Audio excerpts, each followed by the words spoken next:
O jogador prefere ir para Cruzeiro. Eu só considero o departamento de futebol do Atlético muito ruim e continuo achando que é ruim mesmo. O jogador com o mesmo salário, com as mesmas condições, ele prefere ir para Cruzeiro ou para Atlético? Prefere ir para Cruzeiro. Por quê? Porque o Cruzeiro hoje, querendo ou não, tem uma administração mais pacificada. O Cruzeiro hoje tem um time no melhor momento. O Atlético, nós também com uma possibilidade não, né? Vai acontecer uma reestruturação, ou seja, a gente não sabe o que nós vamos encontrar. Fora que vem de um ano de 2026 com certas turbulências também administrativas.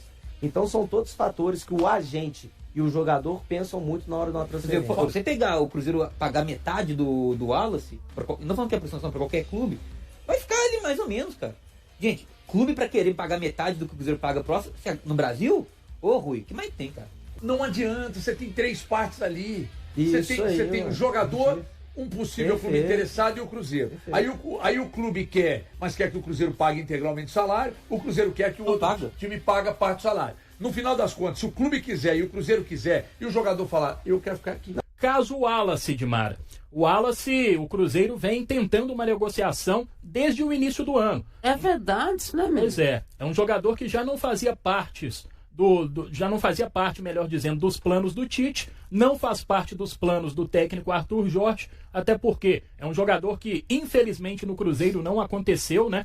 Ele chega naquela excelente janela de 2024, excelente janela que tinha Wallace, que tinha Matheus Henrique, Caio Jorge, o próprio Cássio. O Wallace chega como o principal ladrão de bola das 5 principais ligas do futebol mundial.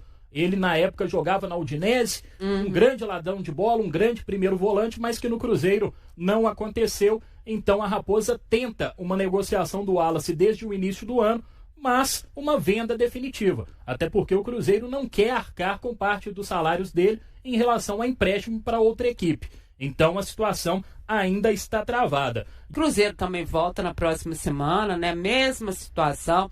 Tem situações para resolver, né? O Cauã Prato já deu linha, né? Já foi.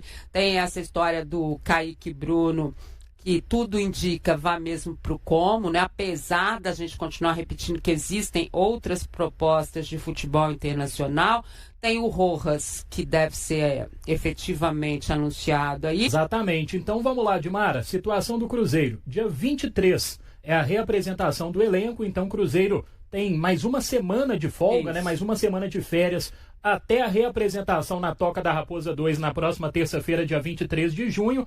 E como você disse, a grande novidade no Cruzeiro é apenas o Rojas, lateral esquerdo, 29 anos, que chega do Racing.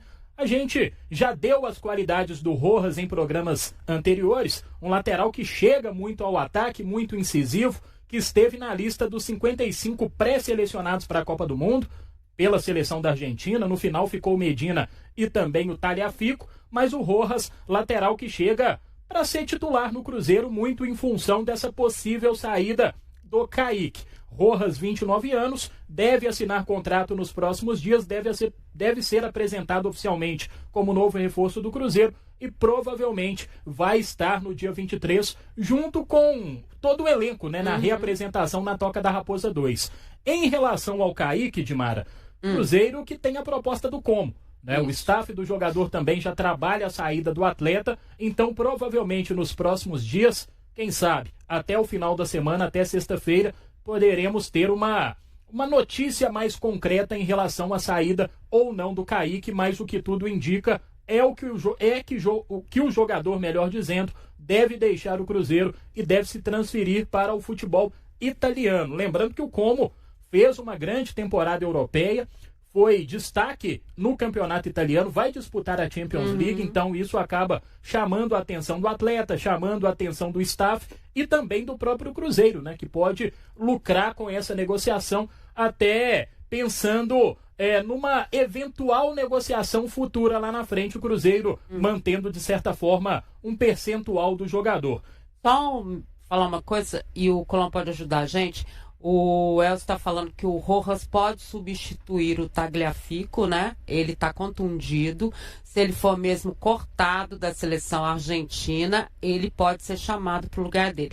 Lembrando, a pessoa fala assim, mas por que pode? Porque a Argentina não fez sua estreia ainda na Copa e é 24 horas antes da estreia, eles ainda podem mexer na lista, ou seja, chamar alguém que estava entre os... Eu não sei quantos a Argentina colocou, mas acredito que seja por volta de 50 também. 55 eles também fizeram 55. Então, ele pode ser chamado, o que valorizaria ainda mais, né? Mas parece que com o Cruzeiro tá tudo certo, né? O que abre espaço, inclusive, para uma briga de titularidade na seleção da Argentina, porque o Tagliafico, na visão do Lionel Scaloni, técnico argentino, ele é o titular absoluto da posição. Isso. A Argentina que tinha essa dúvida em relação a Medina, em relação a Rojas e também ao Acunha. Acabou que o Medina, lateral do Olympique de Marseille da França, Facundo Medina, foi convocado como suplente do Tagliafico. Então abre essa lacuna, né? E o Rojas pode se valorizar ainda mais. Ele já era, né? Como é que é a história dele na seleção argentina? Ele fez parte do ciclo, né? Foi algumas são convocações vezes, né? mais recentes. Mas é esporádico. São mais recentes. Tá. Eu não fiz parte de todo o ciclo desde o início, né? Então foram, não sei se duas convocações. Duas, né? Só isso? Duas convocações, Então é muito mais recente. É, muito recente. E assim, não são muitas, né? Evidentemente. Exatamente, foram duas convocações, mas é um jogador que já vinha no radar do técnico Lionel Scaloni, que pode, né, nessa eventualidade, nessa ausência do Tagliafico, pode ser convocado para a Copa do Mundo de última hora. Em relação ao Kaique Bruno, é o que a gente vem dizendo, tem essa proposta do Como, tem esse interesse do Cruzeiro em negociar, mas por um valor que seja interessante para o clube, e tem esse interesse do atleta também em se transferir para o futebol europeu. De concreto em relação à saída de Maras, temos apenas Cauã Prats, né? É verdade. Concreto é isso, Concreto, só o Cauã que já está negociado com o Borussia da Alemanha. Já tem um tempo, né? Já tem um tempo, desde fevereiro, na verdade. 17 anos, vai completar 18 anos no dia 12 de agosto de 2026. Então, o Cruzeiro vai esperar até lá para o jogador sair em definitivo para se transferir para o futebol alemão, mas já está tudo certo. Cauã Prats, lateral esquerdo, cria da base celeste, vai ser jogador do Borussia. E agora à tarde surgiu uma informação, é uma informação dada em primeira mão pelo Central da Toca, a respeito da possível saída do Japa. Japa, jogador que não teve tantas oportunidades assim no Cruzeiro, outro cria da Toca, jogador polivalente, volante, que pode jogar de lateral esquerdo, mas devido a algumas lesões também não conseguiu ter uma sequência. Tudo indica que o Japa será emprestado até o final do ano para o Mirassol. A minha única preocupação, até o Jaime trouxe esse debate na semana passada, é de como que vai ficar agora esse desenho do Cruzeiro. É claro que vai ser muito bom, que o Arthur Jorge ele vai ter um período aí de treinamento. E aí eu fico um pouco na dúvida. Por exemplo, se o Rojas ele realmente agora for convocado, ele não vai ter esse período de treinamento com o atleta. Isso. Então, como que ele vai adaptar esse Cruzeiro? Vai conseguir dar entrosamento pro Rojas junto com a equipe? Porque é bom a gente ressaltar que o Rojas, ele faz um papel defensivo muito interessante. Só que ele é um jogador que tende a projetar um pouco mais. E como que vai ficar o outro lado do Cruzeiro? Aí a tendência mesmo é que o Fagner assuma a titularidade. Então, se antes a gente via um Cruzeiro que normalmente era um pouco mais ofensivo do lado direito, por conta aí do lateral, né? Principalmente quando tinha o Cauã Moraes, a tendência agora pode ser que o Cauã Moraes ele perca um pouco de espaço, ou mude de lado, ou perca espaço na lateral direita. E aí o Rojas ele tenha um pouco mais de capacidade. Isso aí é problema também aí do Arthur Jorge aí. Ele ganha bem. Ele ganha bem pra isso. Edmar, é uma possibilidade, até complementando a Duda, é uma possibilidade do Cruzeiro ter muita força ofensiva pelo lado esquerdo, já que a Raposa vem tendo certa dificuldade com jogadores que fazem essa função, né? Com pontas ele abertas. Ataca muito mais pela direita, né? Exatamente. Total, ele fica torto o tempo inteiro. Quando você olha ele de trás do gol, e os repórteres que fazem isso, né? Veem perfeitamente, o time é torto, né? Desculpa, o time é torto. É porque ele entra muito de um lado só, né?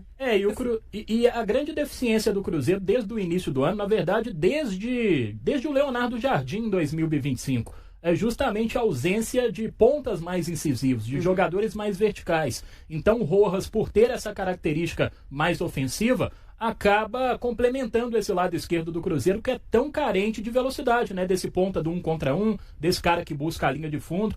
Então acaba que, tendo o Fagner pelo lado direito mais resguardado e o Rojas pelo lado esquerdo mais ofensivo, é um equilíbrio que pode ser interessante para o Cruzeiro.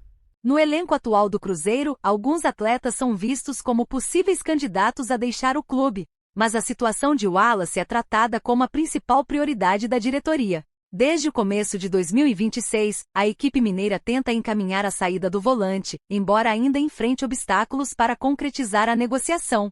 Nesse período, alguns clubes demonstraram interesse e buscaram informações sobre o jogador de 31 anos, mas nenhuma proposta considerada satisfatória avançou. Grande parte das consultas envolveu a possibilidade de empréstimo, cenário que obrigaria a Raposa a continuar pagando uma parcela significativa dos vencimentos do atleta, que está entre os mais altos do elenco, algo que não agrada aos dirigentes. Por isso, a diretoria segue analisando alternativas, já que o Wallace está fora dos planos e não vem sendo aproveitado, enquanto a SAF continua responsável por todos os custos do jogador. O vínculo contratual dele vai até dezembro de 2028. O Cruzeiro contratou o meio-campista em julho de 2024, após acordo com a Udinese da Itália, por cerca de 36 milhões de reais. Na época, o atleta despertava interesse de outras equipes devido ao bom desempenho no futebol europeu, principalmente pela eficiência nos desarmes. Entretanto, a trajetória em Belo Horizonte nunca correspondeu às expectativas. Apesar de ter chegado com status de titular, Wallace perdeu espaço rapidamente e atravessou as temporadas de 2024 e 2025 sem conseguir se consolidar, independentemente dos treinadores que comandaram a equipe. No início de 2026, o clube intensificou a busca por um novo destino para o jogador, mas sem sucesso. Em fevereiro, a diretoria optou por reintegrá-lo ao grupo principal, porém a tentativa também não surtiu efeito. Ao longo do ano, ele participou de apenas uma partida diante do Pouso Alegre, no jogo de ida da semifinal do Campeonato Mineiro. Em abril, um episódio de indisciplina agravou de vez a situação do volante e praticamente selou o fim de sua passagem pela Toca da Raposa. O caso, que envolveu o goleiro Matheus Cunha, aumentou a possibilidade de uma saída definitiva. Segundo informações apuradas por O Tempo Esportes, Wallace enviou por engano mensagens em um grupo de aplicativo que reunia atletas e dirigentes do clube. No conteúdo fazia críticas a alguns companheiros, incluindo Matheus Cunha. Após o ocorrido, a cúpula celeste aplicou uma punição ao jogador por descumprir normas internas e desrespeitar um colega de equipe, conforme informou o Cruzeiro à reportagem. Embora tenha sido relacionado pelo técnico Arthur Jorge para a partida contra o São Paulo, no Morumbi, o volante permaneceu no banco e não entrou em campo. Em aproximadamente 2 anos defendendo a equipe celeste, o baiano disputou 46 partidas e marcou apenas um gol. E aí, galera, o que acharam? Deixem suas opiniões nos comentários. Não se esqueçam de deixar o like, se inscrever no canal e ativar o sininho para receber as notificações. Até mais, Nação Celeste! Vamos pra frente!